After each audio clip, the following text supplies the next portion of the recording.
नमस्कार, मैं हूं आपके साथ अनुराग मुस्कान। राजधर्म में आपका बहुत बहुत स्वागत है। धर्म की चर्चा तो हर कोई करता है, लेकिन राजधर्म की चर्चा नहीं होती, और इसीलिए हमारे शो का नाम है राजधर्म। हमारा मकसद भी है, मकसद है हर मुद्दे को राजधर्म की कसौटी पर कसना, क्योंकि सही वही है जो राजधर्म कहता है। राजधर्म के बारे में तुलसीदास ने भी रामचरितमानस में लिखा है कि दैहिक दैविक भौतिक तापा, राम राज नहीं कहीं व्यापा, सब नर करहीं परस्पर प्रीति, चलहीं स्वधर्म निरत श्रुति नीति। जो सत्ता में हैं उनकी जिम्मेदारी है कि वो इस बात का ख्याल रखें कि किसी को भी शारीरिक, प्राकृतिक और भौतिक कष्ट न हो, लोगों में एक दूसरे के लिए प्रेम हो, मर्यादा का उल्लंघन न करते हुए अपने धर्म का वो पालन करें।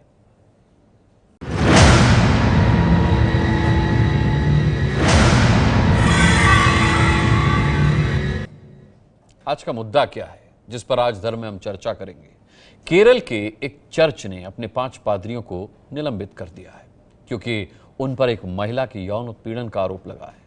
अब क्राइम ब्रांच इस पूरे मामले की जांच करेगी। दरअसल महिला ने एक पादरी के सामने कुछ कबूल किया था, कन्फेशन जिसे कहते हैं, वो किया था। बस महिला की इसी निजी जानकारी के आधार पर 5 पादरियों ने उसे ब्लैकमेल किया और उसके बाद यौन शोषण। जबकि चर्च में पादरी के सामने किए कबूलनामे को पादरी को गुप्त रखना ही होता है। इसीलिए राजधर्म में आज हमारा मुद्दा है कि धर्म की आड़ में अधर्म कब तक।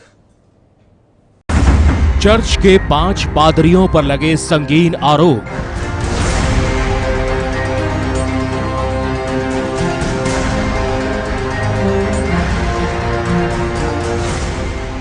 केरल में 5 पादरियों ने किया महिला का यौन शोषण।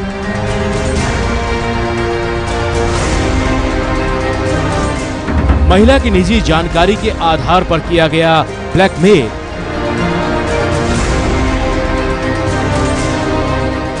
चर्च में यौन उत्पीड़न के आरोपी पादरी निलंबित।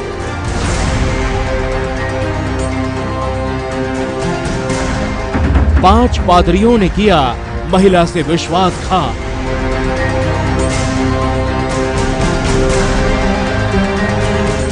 धर्म की आड़ में अधर्म कब तक? बेहद दुर्भाग्यपूर्ण खबर है ये। हमारे पास इस वक्त मेहमान हैं, मैं एक इंट्रोडक्शन करा देता हूं। ईसाई धर्मगुरु हमारे साथ विक्टर फ्रांसिस मौजूद हैं। हमारे साथ मुस्लिम धर्मगुरु फहीम बेग साहब होंगे। इसके अलावा डॉक्टर एच.एस. रावत धर्मगुरु हमारे साथ हैं, और वीएचपी से हमारे साथ विजय शंकर तिवारी जी यहाँ स्टूडियो में मौजूद हैं। मैं सभी का बहुत बहुत स्वागत करता हूं। और सबसे पहले विक्टर फ्रांसिस, आपसे मैं प्रतिक्रिया लेना चाहूंगा इस बेहद दुर्भाग्यपूर्ण खबर को। जब आपने सुना तो क्या प्रतिक्रिया है आपकी?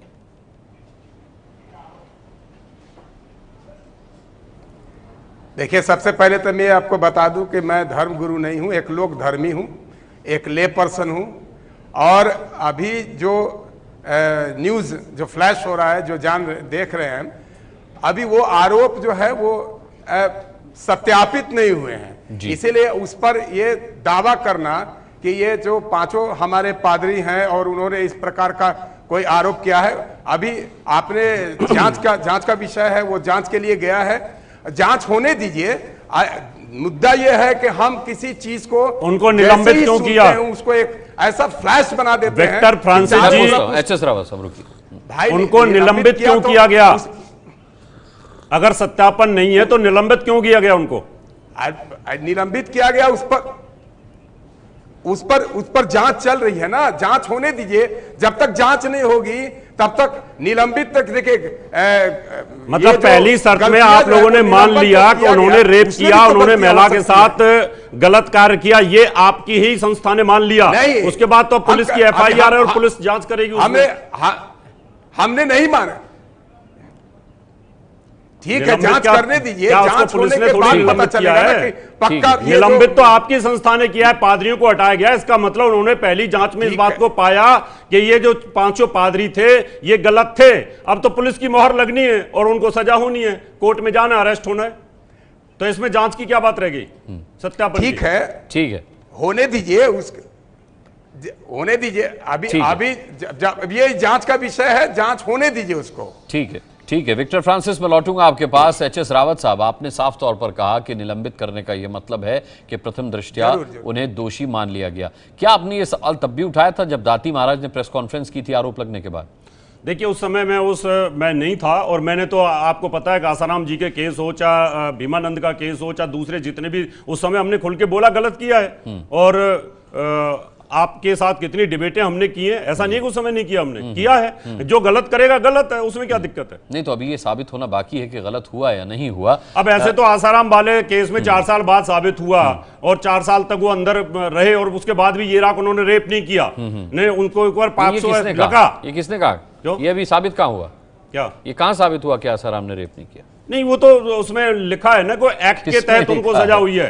वो तो लड़की ने अपना जो उसके अंदर स्टेटमेंट है या मेडिकल रिपोर्ट, उन्हें साबित करना है, आसाराम को ये साबित करना है कि उन्होंने नहीं किया। मैं ये कह रहा हूं कि जहां पर ऐसी कोई बात आती है तो हम बोलें। चलिए ठीक है, हम यहाँ पर एक अन्य मुद्दे पर, लेकिन ये बचने की हम उस पर तरीका नहीं है कि भाई जांच होने दीजिए, तब तक उनको फहीम बेग साहब, ये बेहद दुर्भाग्यपूर्ण है। धर्म की आड़ में अधर्म के ऐसे उदाहरण हर धर्म से देखने को मिलते हैं, और लगभग हर धर्म के धर्मगुरु इस ऐसे गलत कामों में लिप्त पाए जाते हैं, उन पर इस तरीके के आरोप लगते हैं। इस ट्रेंड को क्या कहेंगे आप? हम देख रहे हैं हर धर्म में इस तरीके के धर्मगुरु सामने आ रहे हैं जिन पर महिलाएं, बच्चियां आरोप लगा रही हैं।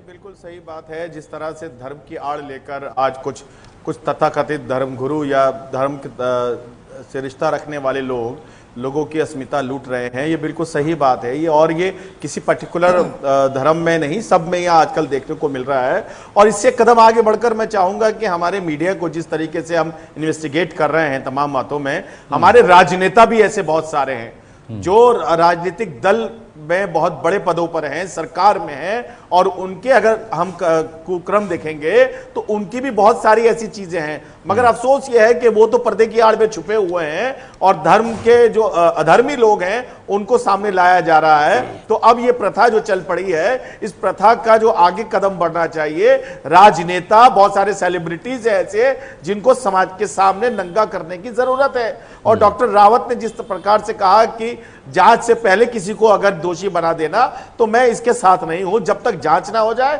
कानून अपना काम ना कर ले, तब तक किसी को दोषी किसी को मुजरिम समझना ये न्याय संगत नहीं है। ठीक है, ठीक है।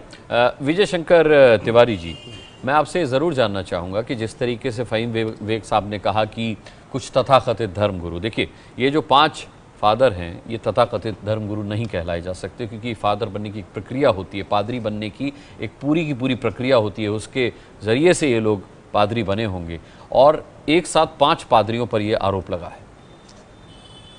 अनुराग, ये केरल की पहली घटना नहीं है। केरल में इसके पहले जब जाएंगे तो कम से कम 50 से अधिक सिस्टर्स ने फादर्स पर बलात्कार को आरोप लगाया है, और वो कहीं कभी कभी तो सिस्टर्स की मृत्यु भी हुई है, वो मारी भी गई हैं।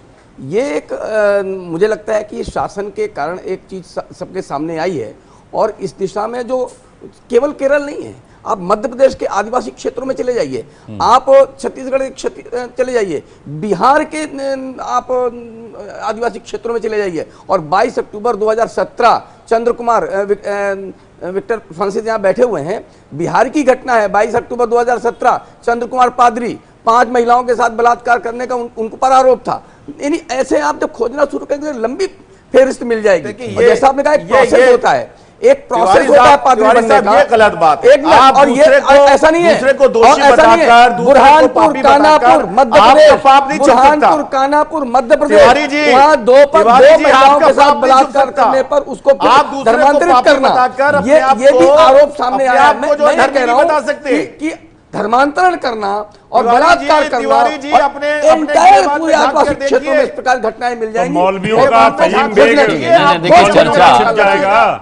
देखिए चर्चा इस बात पर नहीं है, छिप जाएगा क्या मौलाना रावत जी, फहीम बेग साहब, तिवारी जी, चर्चा इस बात पर हम नहीं कर रहे हैं कि किस धर्म में कितने अधर्मी हैं। हम चर्चा इस बात पर कर रहे हैं कि धर्म की आड़ में अधर्म कब तक होता रहेगा। विक्टर फ्रांसिस, मैं आपसे जानना चाहूंगा कि उस महिला ने कन्फेशन किया था एक फादर के समक्ष, अगर वो आरोप लगाती तो एक फादर पर लगाती, उसने 5 पादरियों पर आरोप लगाया है, 5 पादरियों पर। आपको नहीं लगता कि अपने आप में ये गंभीर मामला है, ये गंभीर आरोप है? देखिए, ऐसा है कि उसने आरोप लगाया है, वो आरोप सही है या गलत है, ये तो जांच का विषय है ना। आप अगर मान लिया मैं अगर किसी पर अभी आरोप लगा दूं कि इसने मेरे साथ ऐसा किया, आप मान लेंगे? आप नहीं मानेंगे जब तक कि वो जांच का विषय है। पहले उसने आरोप लगाया, देखिए भाई हमने यहाँ नहीं माना, हमारे चर्च ने माना और हिंदुस्तान सस्पेंड में किया ना। सभी धर्म जैसे हमने, हमारे मानने ना मानने से कुछ नहीं होता विक्टर फ्रांसिस, चर्च ने माना और सस्पेंड किया उनको।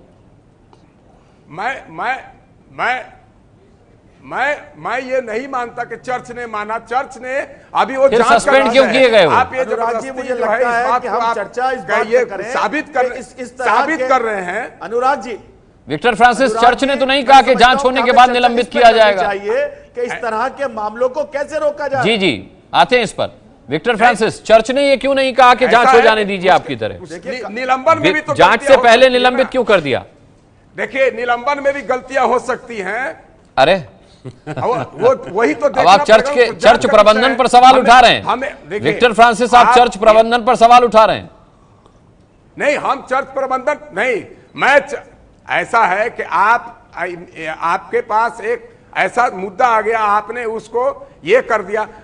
अभी जो हमारे भाई साहब ने कहा, हम जो सुबह से लेकर शाम तक इतने बाबाओं को, इतने लोगों को हम देख रहे हैं। आप देखिए लगातार जो है हमारे बाइबल में लिखा है कि जब संसार का अंत होने लगेगा ना, तो कई ऐसे लोग उत्पन्न होंगे जो अपने आप को ईश्वर कहेंगे। और आज हमारे साथ क्या हो रहा है कि हम भगवान को छोड़कर इंसान को ही ईश्वर मानने लगे हैं। और यही गलती हो रही है कि हम कहीं ना कहीं तो उस महिला ने भी यही गलती की क्या विक्टर फ्रांसिस? बाबा उस महिला ने भी यही गलती की क्या फादर के सामने कन्फेशन करके? वो देखिए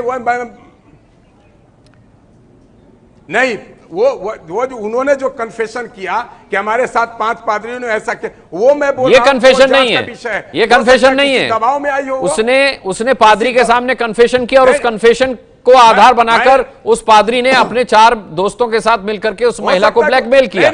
घटना पर अफसोस भी जाहिर किया गया, दुर्भाग्यपूर्ण भी इस घटना को बताया गया। विक्टर फ्रांसिस ने कहा कि जांच होनी चाहिए, लेकिन चर्च ने 5 पादरियों को जांच से पहले ही निलंबित कर दिया। सवाल फहीम विवेक साहब ने उठाया कि चर्चा इस बात पर भी होनी चाहिए कि आखिर धर्म में व्याप्त इस अधर्म को कैसे दूर किया जाए। तो फहीम विवेक साहब, मैं सबसे पहले आप ही से पूछूंगा, क्या आइडिया है आपके पास कि धर्म से यह अधर्म दूर हो जाए, धर्म की आड़ में अधर्म होना रुक जाए, क्योंकि यह हर धर्म में पैबस्त है, हर धर्म में मौजूद है। देखिए, आस्था का जो एक पर्दा है, उस आस्था को उतने तक ही रहना चाहिए। हम आस्था में इतने लीन हो जाते हैं कि इंसान को भगवान समझने लगते हैं। अभी मुझे भी यहाँ धर्मगुरु बता दिया गया, जबकि मैं इस्लाम का जानकार हूँ। तो ये तमाम चीज़ें हैं जो हमें हमारे कद से ऊपर ले जाती हैं। और जिस तरह से हमारे धार्मिक गुरु जितने भी हैं, जिनको हम फॉलो करते हैं, चाहे वो क्रिश्चियंस हों, चाहे वो मुस्लिम्स हों, चाहे वो हिंदू समाज से आते हो, किसी भी समाज से आते हो, तो उनकी बाज़ाब्ता एक पूरा एक उनका गवर्नमेंट के थ्रू या हमारे रिलीजियस जितनी भी एजेंसीज हैं, इनके थ्रू एक पैनल होना चाहिए कि ये लोग शिक्षा कहाँ से लेकर आते हैं, इन लोगों की क्या डिग्रीज हैं, जो हमारे धर्म में जिस तरह से मुफ्ती होते हैं, जिनको ये अधिकार होता है कि वो फतवा दे सकें और तमाम धार्मिक मामलों में जो है अपनी राय रख सकें और उनकी राय को माना जाता है। इस तरीके से हिंदू धर्म में भी बहुत सारे मानते हैं, मगर आजकल तो फैशन चल गया है, योगी जो हैं वो सत्ता के भोगी हो रहे हैं। आज देखिए ना, कितने लोग हैं जो धर्म का रास्ता छोड़कर राजनेता बन गए हैं, अंदर रोकने के लिए वो भटक रहे हैं ना, ये घोटाले होंगे तो जब दुनिया की भाग दौड़ में हमारे संत लग जाएंगे, जब हमारे संत, हमारे मौलवी, हमारे धार्मिक गुरु जब दुनिया की भाग दौड़ में उसके दुनिया के पीछे भागेंगे। जो एक मिनट रावत जी एक मिनट, जो राजनीति में नहीं आए धर्मगुरु, वो कौन से दूध के धुले हैं फहीम विवेक साहब? तो राजनीति में आना ही क्या बुरा है? कम से कम किसी का यौन शोषण तो नहीं किया, सर्टिफिकेट नहीं दिया। हाँ सर, मैंने उनको सर्टिफिकेट नहीं दिया। हाँ। देखिए, जो सत्ता का भोगी हो जाता है ना, हाँ। जब शेर के मुंह खून लग जाता है हाँ। तो उसे खून चाहिए। अच्छा, आजकल यही हो रहा है। चलिए ये इस मुद्दे पर किसी और दिन बैठ लेंगे, कैसे भी चाहिए। लेकिन जिन शेरों के मुंह खून लग चुका है और जो अपने आप को धर्मगुरु कहते हैं और जो राजनीति में भी नहीं आए, उनके बारे में क्या कहेंगे? नहीं, मैं तो दोनों की बात कर रहा हूं। तो ये जो हमारा एक सिस्टम है, हमारी सरकार, क्योंकि सरकार से प्रशासन तो चलाया नहीं जा रहा, अब तो धर्म संस्थान चला रहा है। चलिए, कौन क्या खाएगा, चलिए क्या पहनेगा, धर्म कैसा होना चाहिए, मंदिर का इंसान को भगवान ना बनाया जाए, आपका ये मानना है। सरकार तो यही काम कर रही है, तो इसी सरकार को करना चाहिए कि धर्मगुरु को वो मंदिर बनाने का काम कर रहा है, वो मूर्ति बनाने का काम कर रही है सरकार, तो उसी सरकार को चाहिए कि अब वो इन धर्मगुरुओं के एक पैरामीटर भी बना दे। ठीक, रावत जी, प्रशासन तो चला फहीम बेग साहब ने कहा कि मेरे को भी आपने, और देश का ठीक है फहीम बेग साहब ने कहा रावत जी कि मुझे भी मुस्लिम धर्मगुरु लिख दिया गया, जबकि मैं मुस्लिम मामलों का जानकार हूं। मैं कह रहा हूं चलिए इनको तो धर्मगुरु लिख दिया गया, लेकिन जो स्वयंभू धर्मगुरु बनते हैं, जो अपने आप को धर्मगुरु लिखते हैं, जो अपने आप को पराता स्मरणीय लिखते हैं और फिर इस तरीके का अधर्म करते हैं, उनसे कैसे बचा जाए? क्योंकि वही एक अंतिम उम्मीद होते हैं किसी पीड़ित के लिए भी। अब बताइए, ये महिला जो है वो कन्फेशन करने के लिए, अपनी कोई परेशानी बताने के लिए पादरी के पास गई थी और इसी परेशानी पर उसको ब्लैकमेल किया गया, इसी परेशानी पर ब्लैकमेल करके उसके साथ इस तरीके का गलत काम हुआ। अनुराग जी देखिए, हमारे यहाँ हिंदू धर्म में संस्कार होते हैं और वो गर्भाधान से लेकर के अंत्येष्टि तक 16 संस्कार होते हैं। समय समय पर अगर हमारे धर्म के अंदर सभी लोग उसको फॉलो करें तो आदमी के अंदर धर्मगुरु ही फॉलो नहीं करते तो आप किसी को और क्या कहेंगे? नहीं, धर्मगुरु जब ज्यादा कहीं ना कहीं पैसे के लालची हो जाते हैं, पैसा कैसे बढ़ता पता है, लगेगा ये लालची हो गया और वो नहीं हुआ? नहीं, ये तो जब टीवी पे ऐड आ रही है, बड़ी बड़ी अखबारों में बड़ी बड़ी ऐड आ रही है और उसको जब अखबार प्रमोट करता है या उसको मीडिया प्रमोट करता है तो वो कहीं ना कहीं फिर दुनिया भी उसके बहकावे में आती है। अगर कोई ये कहता है भाई अपने पर्स खोल के बैठ जाइए और अब कृपा आनी शुरू हो जाएगी और लाख आदमी पर्स खोल के बैठा हुआ अपने घरों में, तो वो मीडिया पे चल रहा है, तो लाख लोग आदमी बेचारे मीडिया को क्यों दोष दे रहे हैं आप? मीडिया भेजता है कि हजारों लोगों को धर्मगुरु के पंडाल में मीडिया भेजता है क्या? नहीं नहीं नहीं नहीं, मैंने कहा कि यहां शिकंजा कसने की जरूरत है कि आप अगर किसी की ऐड चलाते कौन हैं करेगा? तो कम से कम ये देख लो कि आपने भी तो हिंदू धर्म का परचम उठा रखा है, आप क्यों नहीं करते? मैं हिंदू धर्म की रक्षा के लिए हूं, मैं हिंदू धर्म गुरु के तौर पर नहीं, मैं हिंदू धर्म की रक्षा के लिए हूं। तो कौन करेगा रक्षा? कोई बात आती है, आप तो यहाँ टीवी में बैठ के डिबेट कर रहे हैं, अब रक्षा कौन करेगा? कंधे से कंधा मिला करके मैं विरोध करता हूं। हम तो खबर दिखा रहे हैं, क्या करूंगा मैं? हम तो खबर दिखा रहे हैं, वो चीज जरूर बताऊंगा लेकिन यहाँ पर, आप हिंदू धर्म की रक्षा कर रहे हैं। लोग पैसा इतना खर्च करते हैं, जिनका करोड़ों का बजट होता है, वो हर तरीके से जनता को लूट रहे हैं। मेरा चाहे वो ईसाई है, चाहे पॉल दिलाकरण हो, चाहे दूसरे मुस्लिम धर्म गुरु जाकिर नाइक हो, चाहे हमारे धर्मगुरु हो, सभी लोग जनता को लूट रहे हैं। और यहां पर मीडिया का भी दायित्व बनता है, सरकार का भी दायित्व बनता है और हमारे जैसे समाज सेवक हैं, दायित्व का निर्वाह कर ही रहे हैं। हम तो अपने दायित्व का निर्वाह कर ही रहे हैं। हम कह रहे हैं कि हम तो एक गंभीर चर्चा इस पर, समोसे के अंदर हम तो इस मुद्दे पर गंभीर चर्चा आयोजित करके अपने दायित्व का निर्वाह कर ही रहे हैं। तिवारी जी, ऐसे धर्म गुरुओं को राजनीतिक संरक्षण भी प्राप्त होता है और उनके कुकर्मों को बहुत बड़ा सपोर्ट इस संरक्षण का भी होता है। आप मानते हैं इस चीज को कि ये धर्म की आड़ में अधर्म इसलिए कर पाते हैं क्योंकि इन्हें किसी न किसी राजनीतिक पार्टी का संरक्षण मिला होता है? अनुराग जी देखो, एक तो ये समझने की ज़रूरत है कि भारत में जो संत परंपरा है वो पूज्य शंकराचार्य, पूज्य बुद्ध और महावीर, इनसे प्रारंभ होकर के आगे बढ़ी है और इनका जो जीवन स्तर है, जो जीवन चरित्र है, उसको देख कर के लोग आगे जाते थे। धीरे धीरे करके कहीं ना कहीं न्यूनता स्वाभाविक रूप से आती है और वो हम देख रहे हैं। आपने कहा राजनीतिक संरक्षण, तो राजनीति में चलने वाला व्यक्ति भी व्यक्ति है, उसको भी मार्गदर्शन की आवश्यकता पड़ती है। वो भी मार्गदर्शक के रूप में संतों को देखता है, क्योंकि भारत में संत परंपरा मार्गदर्शक के रूप में रही तो है। मतलब राजनीतिक संरक्षण को आप बुरा नहीं मानते? लेकिन हाँ, नहीं, हम कहते हैं राजनीति का व्यक्ति भी तो व्यक्ति है, वो भी तो संत के पास जाएगा जब कोई गुत्थी उलझती है, क्योंकि संत का काम है दिन भर सामाजिक और देश की चिंतन कर। एक मिनट, लेकिन फहीम बेग तो बैठे हुए हैं, इनके मौलवी और पादरी इस देश में संत परंपरा का निर्वहन नहीं कर रहे हैं, इस देश में धर्मांतरण का काम कर रहे हैं। और आप लोग यहाँ पर धर्मांतरण के बल पर ये जो दुकान चला रहे हैं ना, उसके कारण योगी जी के लिए आपके मन में कटुता आ रही है, क्योंकि आपकी दुकान चलनी बंद हो गई है। मेरी कमीज आपकी कमीज से ज्यादा सफेद है और मेरी विडंबना है। नहीं, मेरी विडंबना नहीं है, ये विडंबना नहीं है, ये विडंबना नहीं है, सोच है, आपका षड्यंत्र है। ये जो सोच है कि अपने धर्म की हम हिफाजत करें, चाहे उसमें कुछ भी गलत होता रहे, हम प्रोटेक्ट करते रहें, दूसरे धर्म पर सबसे बड़ा सवाल उठा करके अपने धर्म की गलतियों को, हम उनकी खामियों को और उनके धर्म गुरुओं के कुकृत्यों को छिपाते रहें, इसी वजह से शायद धर्म की आड़ में अधर्म होता है, जो कि बहुत दुर्भाग्यपूर्ण है। इस पर इतनी छोटी चर्चा कम है। मुझे लगता है कि आपको अपने अंतर्मनों को भी टटोलना चाहिए, क्योंकि जैसा रावत जी ने कहा कि वो धर्म की रक्षा के लिए काम करते हैं, तो अगर सही मायनों में आप धर्म की रक्षा के लिए काम करेंगे तो शायद धर्म की आड़ में अधर्म होने की रोक की शुरुआत हो सकेगी। बहुत बहुत धन्यवाद करना चाहेंगे सभी का। ये है ABP न्यूज आपको रखे आगे।